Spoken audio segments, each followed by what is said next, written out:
Assalamualaikum warahmatullahi wabarakatuh. Kita lanjutkan pertemuan kita hari ini. Yang kita bahas nanti kita lihat untuk bagaimana cara menghitung jumlah pesanan ekonomis ya.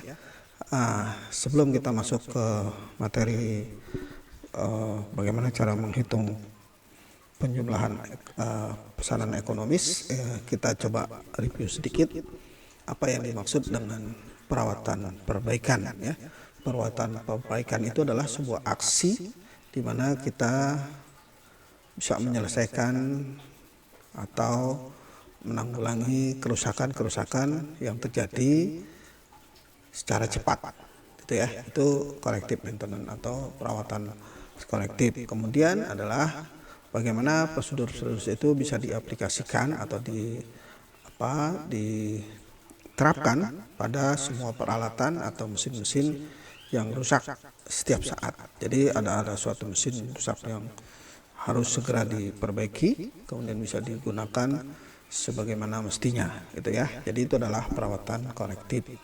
Kemudian yang kedua adalah bagaimana mengevaluasi dan mengendalikan perawatan pencegahan atau preventive maintenance.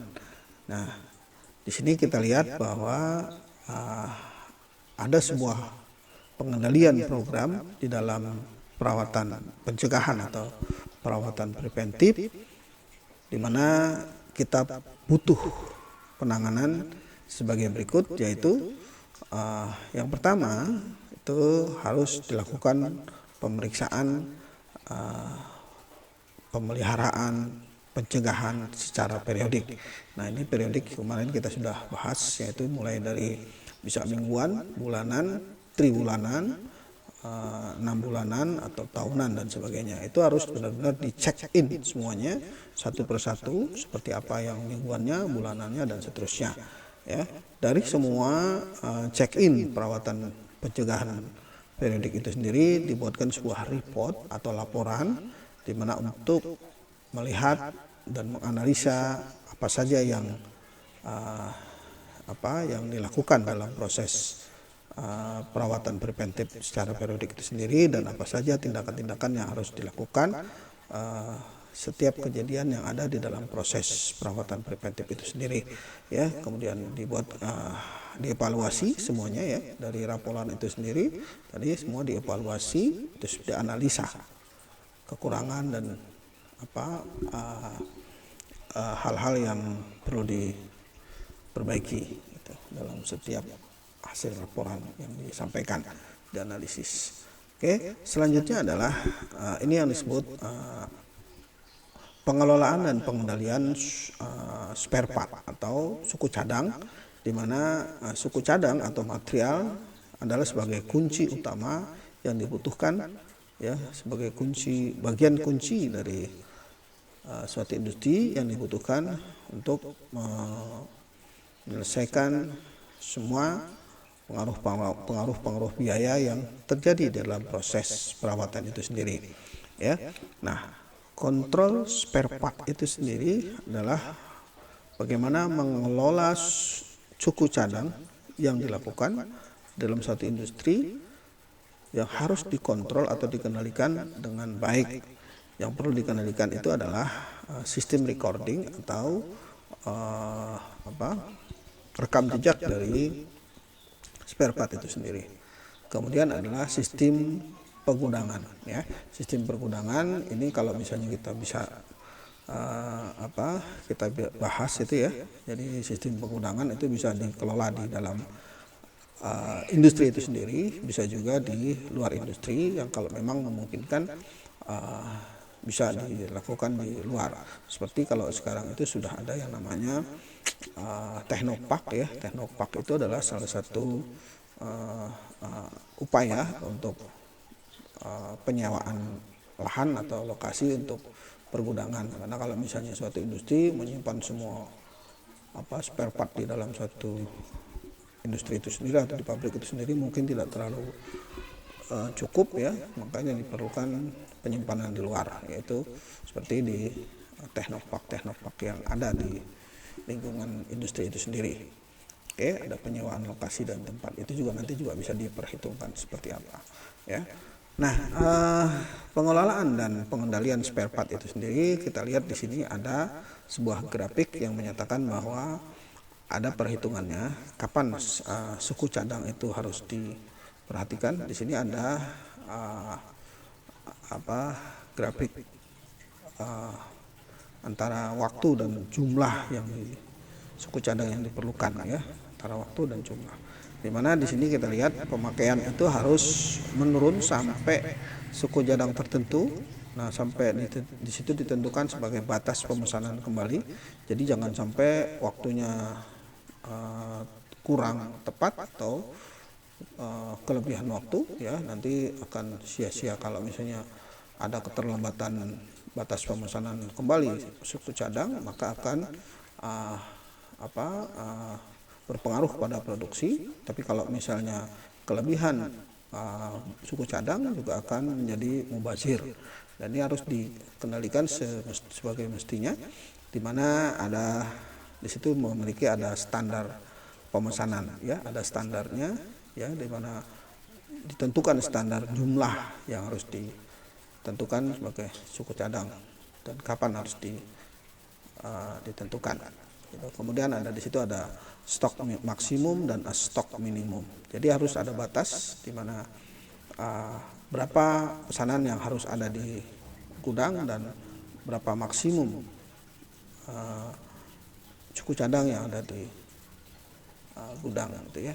Jadi ada stok minimum dan stok maksimum. Pada saat di bawah stok minimum, nah di bawah stok minimum itu harus sudah dipersiapkan untuk batas pemesanan ya, jangan sampai stok maksimum.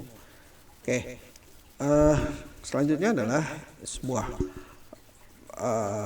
penjelasan. Di sini dikatakan bahwa faktor penting yang harus digarisbawahi bahwa pengendalian suku cadang biasanya disebutkan di sini umumnya adalah inventory atau maksimum stok ya, maksimum stok dan minimum stok di inventory dari bagian pengadaan.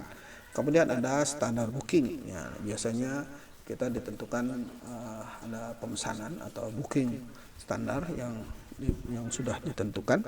Kemudian ada batas pemesanan kembali, itu tadi kita sudah bahas juga di depan. Kemudian ada waktu pemesanan barang, waktu pengadaan barang ya, time procurement. Nah, nanti di sini kita lihat ada yang namanya ada total economic order, di mana pemesanan ekonomi secara menyeluruh ya, total economic order, di mana biaya pengadaan barang meliputi biaya administrasi, transportasi, inspeksi dan biaya-biaya lain yang tidak dapat diprediksi. Jadi semua dicatat sedemikian rupa sehingga menjadi suatu biaya pengadaan barang. Nah, yang berikut adalah biaya item-item di dalam inventory itu sendiri. Ya, biaya inventory adalah meliputi biaya pengelolaan di gudang ya, kalau misalnya kita punya warehouse sendiri atau punya gudang sendiri kita kelola.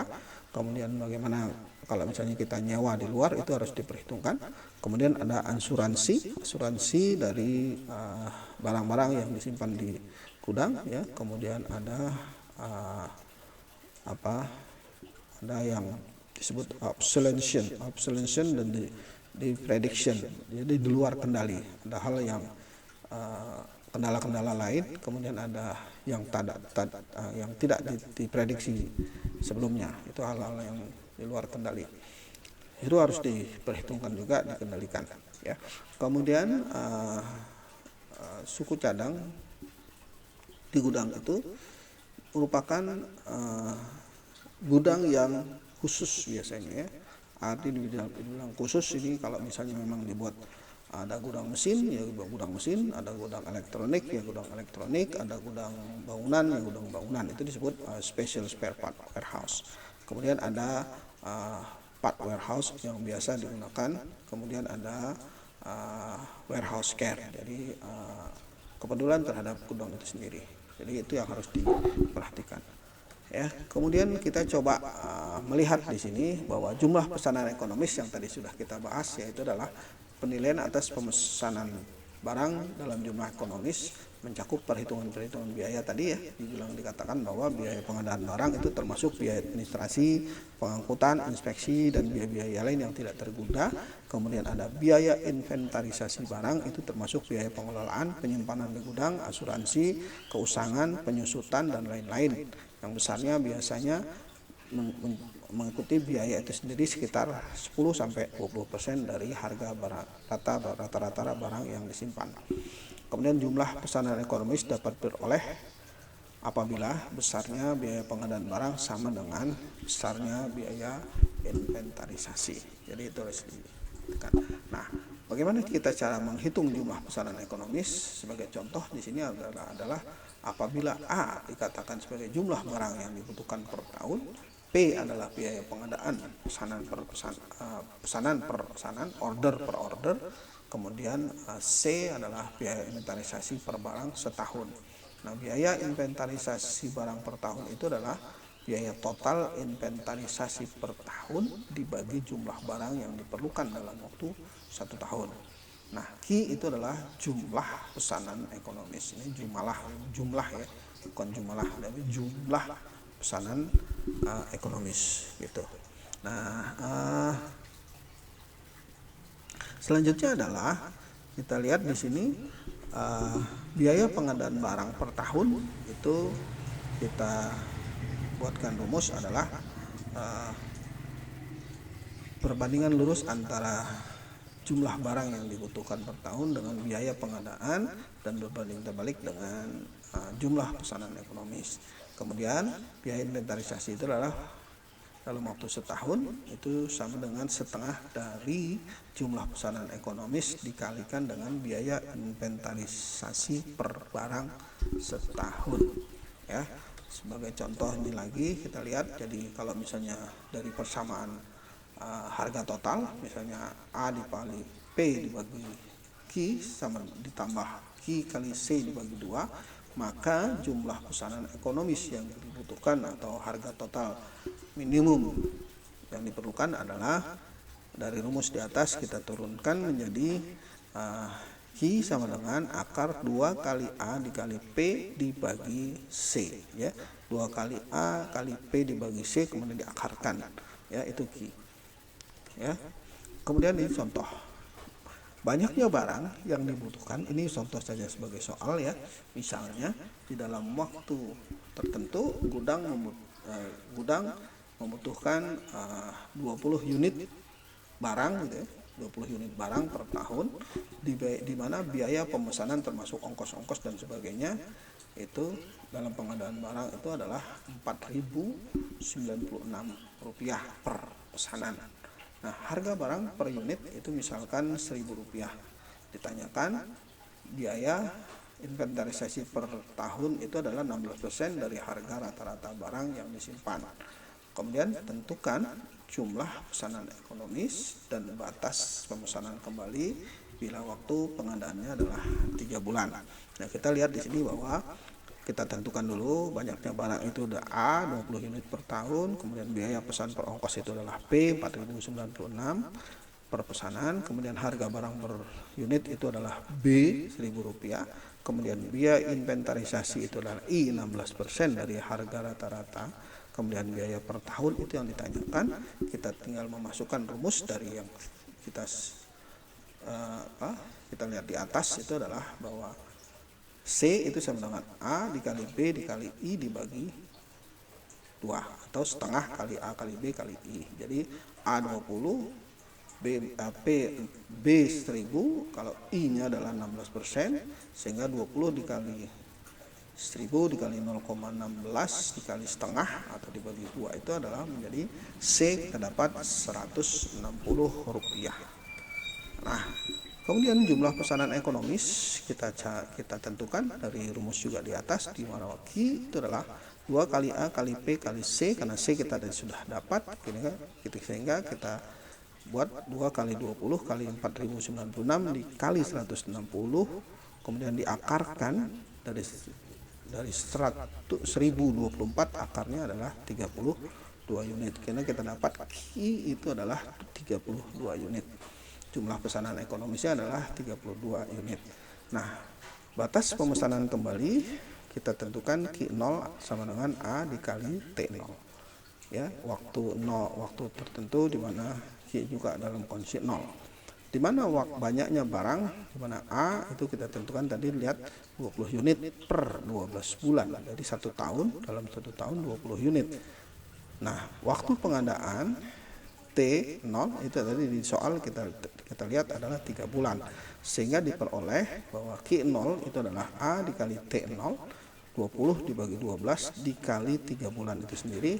Berarti di dalam waktu 3 bulan perlu dibutuhkan pemesanan kembali itu adalah 5 unit.